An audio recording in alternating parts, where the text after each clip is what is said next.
persoas con enxeño especial, dispostas a usaren o maxín para inventar, capaces son de idear, indagar, demostrar, da lúa ao gravitar, é porque caen mazás do pomar, para medir o tempo que ora tarda en pasar, é predicir no inverno neve e sol en verán, un esplendor sen igual, tan radiante e real, que ofrece benestar e ansias de soñar.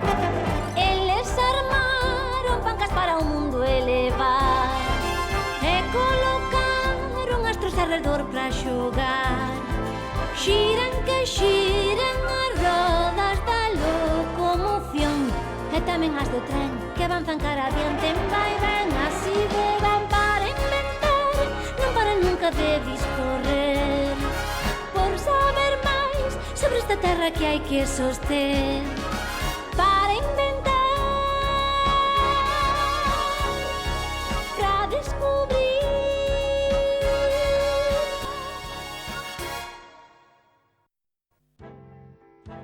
O soño máis vello do ser humano. Que soño, mestre?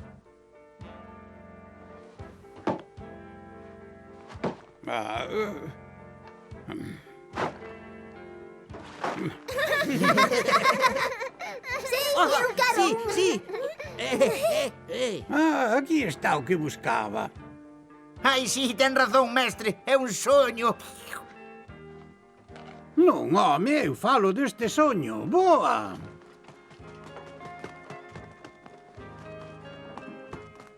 Voar, pois claro. Xa os gregos na antigüidade.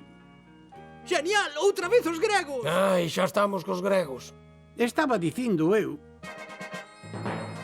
que, segundo unha lenda moi vella, Ícaro e seu pai, Dédalo, Non imos dar encontrado na vida a saída deste labirinto. E se o Minotauro nos encontra... A ver, mi padre, foi vostede quen construíu este labirinto.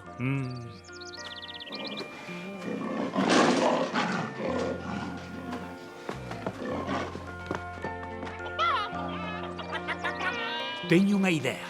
Rápido, hai que coller as galiñas.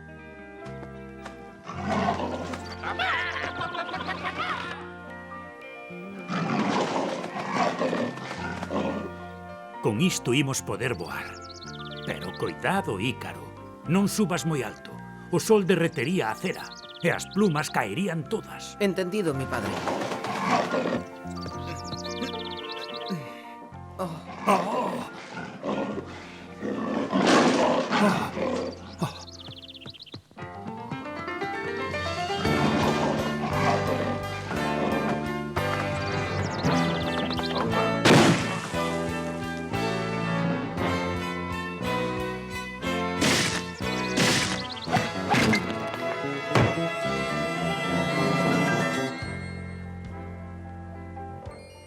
Volve, Ícaro, volve! Ten coidado co sol!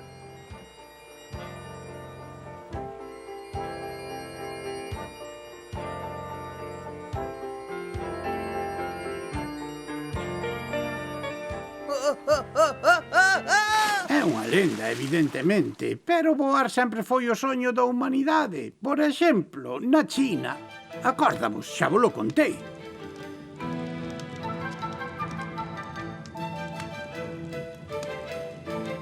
E na India. E en Oriente tiñamos a Alí Babá e a súa alfombra voadora.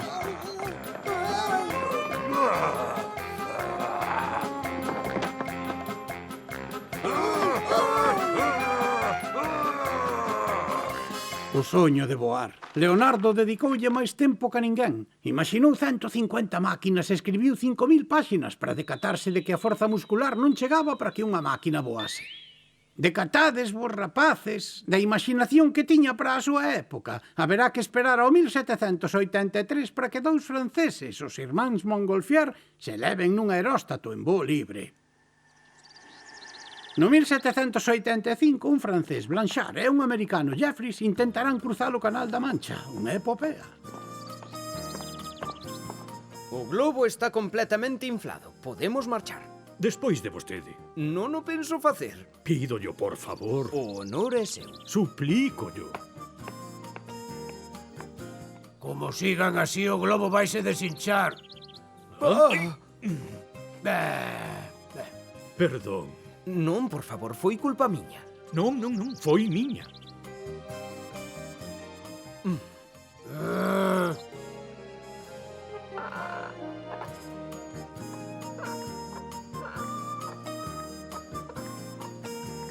Mire, diante de nós, é Calais. Moi bonito, sí, señor. A remar, que perdemos altura.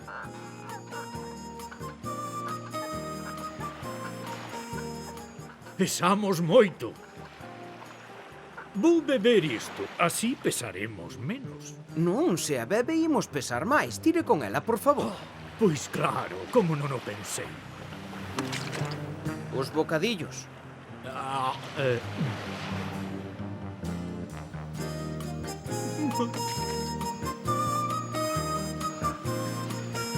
Un dos dous podía saltar. Oh, pero cal dos dous? O que pesa máis, está claro. Oh, teño unha idea. A roupa pesa bastante. Moi ben, pois veña.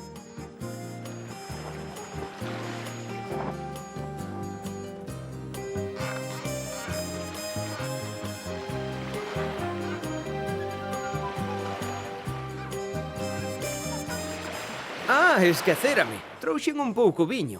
Pois para a auga. Tamén o podía beber.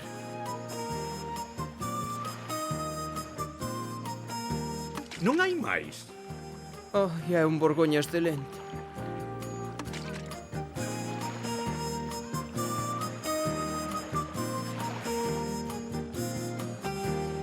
¡Hurra! ¡Bravo! ¡Bravo!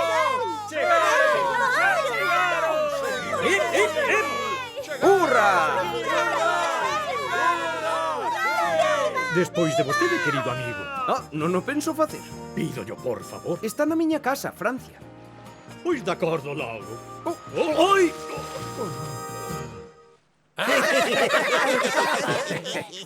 Pídollo, por favor.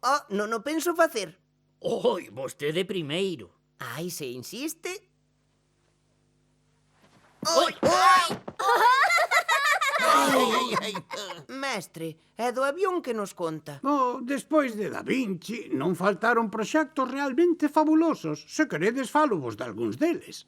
Está a barca do Padre Lana, a pasarola de Guzmán, o aparello de Gerard. Tamén vai haber homes voadores como a Bacqueville, Le Tour, de Groff. E aquí tedes helicópteros, Bright. Pontón da Mecourt, un motor de vapor.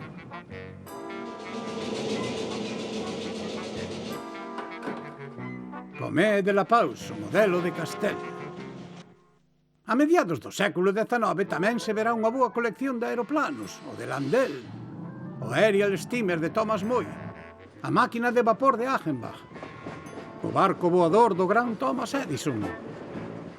Pero ningún deles deu conseguido erguerse do chan, aínda que non haberá que esperar moito tempo, sabedes, a un enxeñeiro francés, Clement Ader, deulle por observar o voo dos morcegos. Pensa que será prudente, señor Ader. Os morcegos voan, amigo. O meu avión vai voar. Solten xa!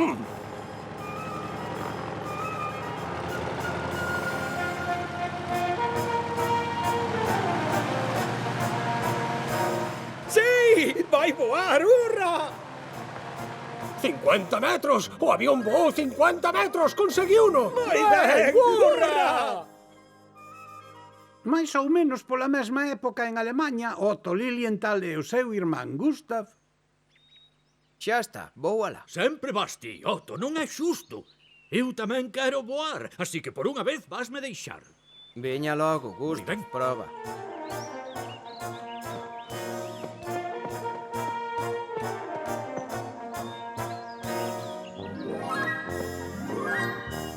Non saiu ben. E penso que sei por qué. Ai, sí. Non ves? Canto máis peso o piloto, máis grande debe ser a A. A A é moi pequena para ti. Tócame probar a min.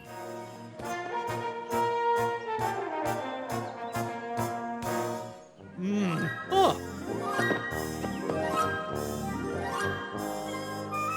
Decátase vostede. Con este xa van 2000 vos. E cada vez vai máis lonxe. Aseguro xa o verá. O meu sobreiro! A tráxica fin de Otto Lilienthal non impediu outros intentos, ás veces ata chistosos, como o de Sir Hiram Maxim, que construíu unha máquina enorme cun motor de vapor.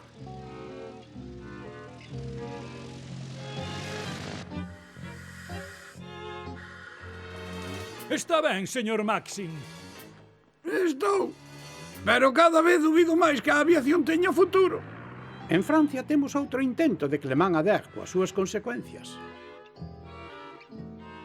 Perdóeme, señor Ader, pero acábanos de demostrar que a aviación non ten futuro. Pola mesma época, no lago Michigan, nos Estados Unidos, un vello sabio, Octave Chanute, quixo conseguir que os seus axudantes voasen.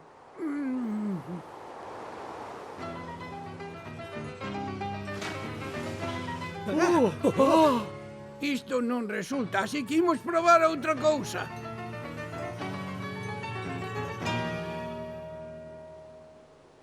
Mirade, aí está. Os primeiros que de verdade van facer engalar un avión serán os irmáns Wright, dous ciclistas norteamericanos. As ás teñen que ser moi grandes, porque a súa superficie asegura a sustentación do planador.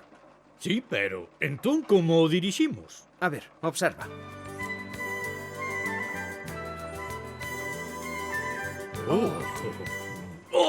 Temos que intentar comprendelo. E prudencia ante todo. Non esquezamos que Lilienthal se matou. Tes razón. Prudencia ante todo.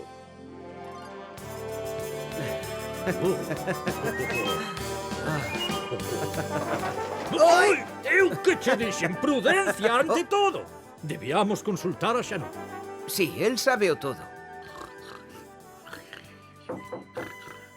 Que foi? Que pasou? Chámome Wilbur Wright. E eu, Orville Wright. Fabricamos bicicletas. Pero mire, queremos voar. Díganos, quérenos aconsellar.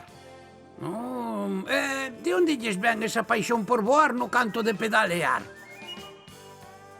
Pois mire, é unha historia que se remonta hai máis de 20 anos.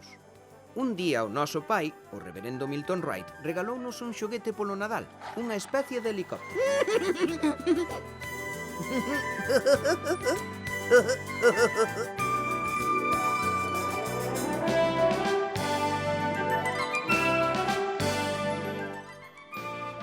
E non perdemos a paixón. Sí, somos uns apaixonados do que fixo Lilienthal. Lemos o seu libro Avances nas máquinas voadoras. Así que xa ve. Xa ve. Para empezarmos, intenten comprender como se sostén no aire este planador de papel. E calculalo ben. Xa que fai falta voar e caer ata comprendelo todo, dixo Lilienthal. Voulles facer un regalo. É un anemómetro para medir a velocidade do vento. Grazas, señor. Volvan outro día, mozos. Orville, venme axudar. Vou. A semana que ven imos facer un intento.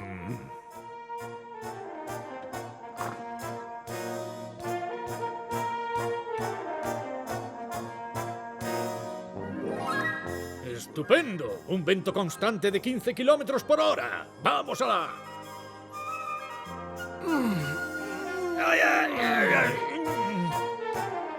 Cara ou cruz? Cara. Cara, tócache a ti.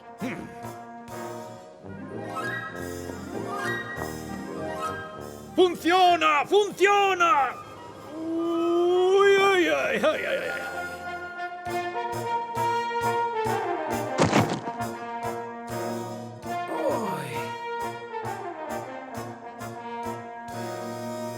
A ver logo, cales son as súas conclusións? Eu penso que non vai voar ninguén antes de 1000 anos. Canto pesimismo por unha rabuñadura sen importancia. A ver, mozos, recorden o que dicía Lilienthal. Voar é caer para aprender a non caer máis. Xa, pero é que non damos dirixido ben o aparello. A ver, logo, para dirixilo, reflexionen. Que fai falta? Non sei, un temón ou algo así. Moi ben, xa está. Busquen e encontrarán. As ás non aguantan para soportar o peso dun home. E daquela... Daquela, hainas que facer máis grandes. Ou mellor, modificar a súa forma. Pois logo xa está. Ten razón, hai que reflexionar. Sen deixarmos de ser moi prudentes. Fixándonos ben por onde imos. Sí. Ai.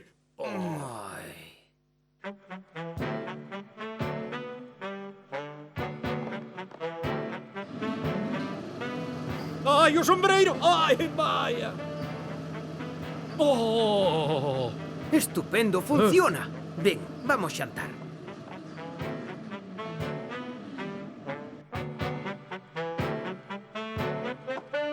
Como fixeron para que funcionase?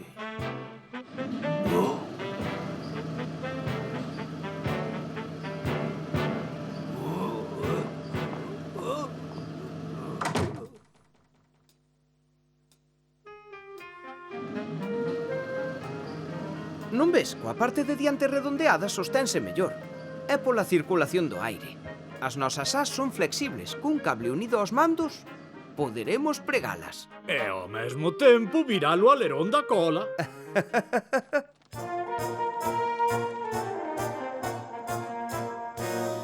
O señor Augustus, o meu axudante, que ten gana de velos voar. Estamos listos para facer unha proba. Cara ou cruz? Cara. Cara, toca a ti.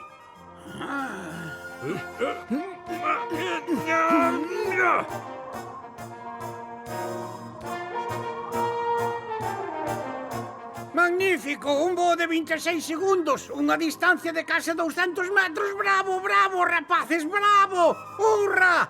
Hurra, hurra, hurra! Viu iso?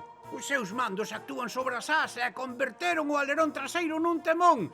Bravo, bravo! Só lles falta un motor para propulsalo todo. Un motor, di. Exactamente. Que eu saiba, hai un francés, o capitán Ferber, traballando niso. Sen esquecermos o profesor Langley. Sí, mesmo parece que fixo algún intento, señor. Pero nós tamén estamos traballando niso. Ai, sí, un motor de gasolina. Mire, os nosos cálculos están aquí.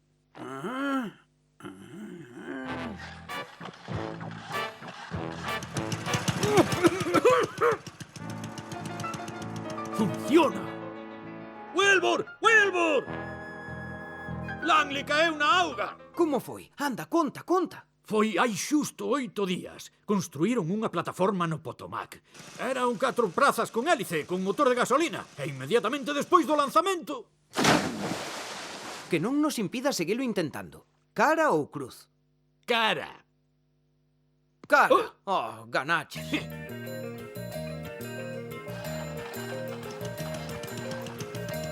¡Vamos a oír! ¡Qué barullo! Agora tócame a min, Orville.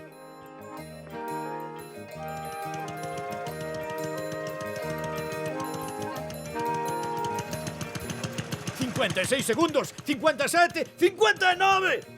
¡Case un minuto! Fixaches 260 metros, conseguímolo! Pasou case desapercibido, pero ese voo foi un grande acontecemento. Por primeira vez o home voaba de verdade, e os Wright non van tardar en facelo aínda mellor. Setembro de 1904 percorren 1240 metros. E desa vez dirixen perfectamente o voo.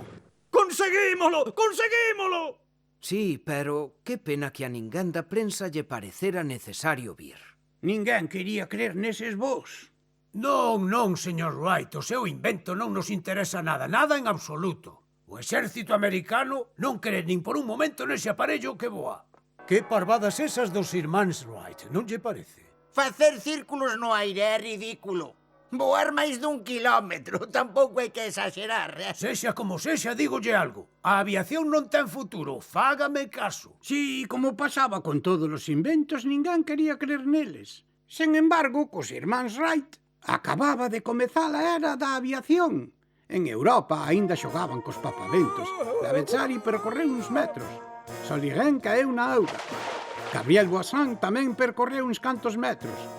En canto ao planador de Ardicon levaba como motor un coche Renault. E, mentres tanto, nos Estados Unidos... 37 minutos, 37 kilómetros, 38 minutos, 38 kilómetros. Sí, imosles demostrar o que sabemos facer. Vamos! Eu non creo que os Wright conseguiran todos eses logros. Vostede que opina, Farman? Eu non o creo tampouco. Cando penso nas dificultades que temos para manternos uns minutos no aire... Equivócanse vostedes, señores. Asegúrolles que os Wright sí que conseguiron voar. Se teñen dúbidas, por que non organizamos unha competición? E vai voar con ese aparello. Sí, e dígolle máis, teño pensado ganar. Esta vez non van ter máis remedio que creerme.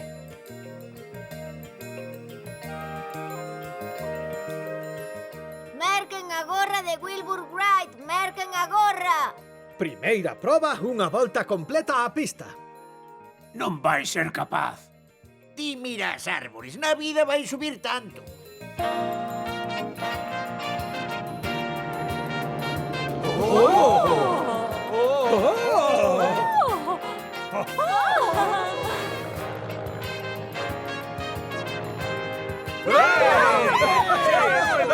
Hora O de resistencia para superar a marca de tempo no aire.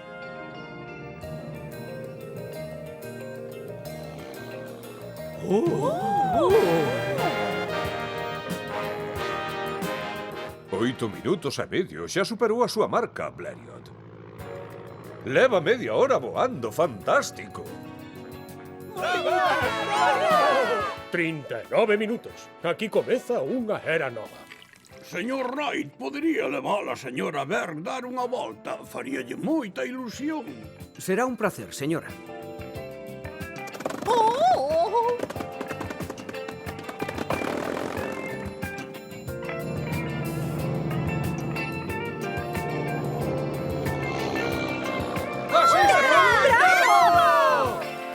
Grazas, foi moi interesante.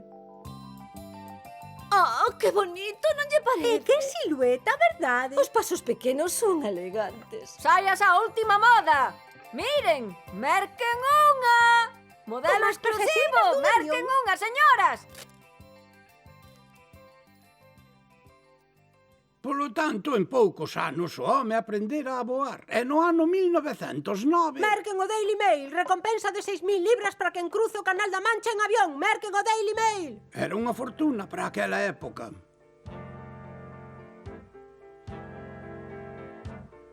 É magnífico, estou segura de que vas ganar. É un avión estupendo. Estou seguro de que vai ganar. Moita sorte. O Antoinette fixo as probas, señor Lazan. Ten que ganar. Esa é a miña intención, señor Levasseur.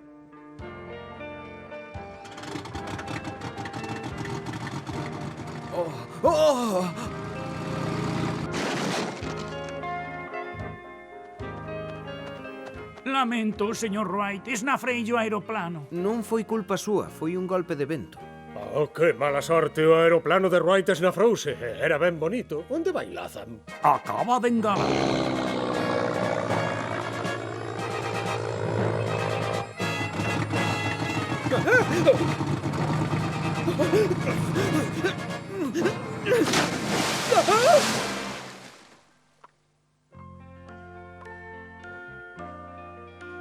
Xa está, podes lle dar. Oi!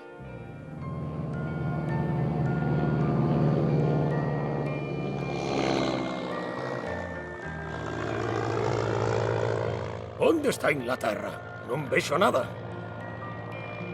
Ah, aí está. Desviou un momento.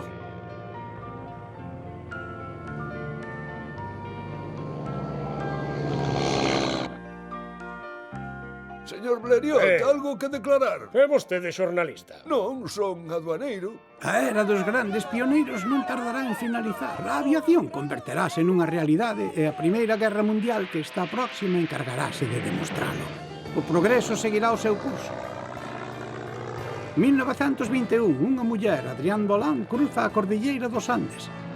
1927, Charles Lindbergh cruza o Atlántico. 1949, o primeiro avión comercial de reacción será o Comet británico. Hoxe en día, todo isto parecenos tan normal, eu diría que mesmo banal. Sen embargo, vos imaginade, hai apenas 100 anos non se chegaba nin a poder erguerse do chan. Les découvreurs façonnent pour nous des mondes meilleurs. L'œil vers le ciel, leurs pensées vagabondent ailleurs. Tourne-manège des étoiles, des planètes, des comètes. Voici que l'homme décolle, il va quitter le sol. Mes paroles, c'est qu'il s'envole. Demain, ils nous mèneront vers d'autres firmaments. Car pour eux, l'homme n'en est qu'au début de son roman. Les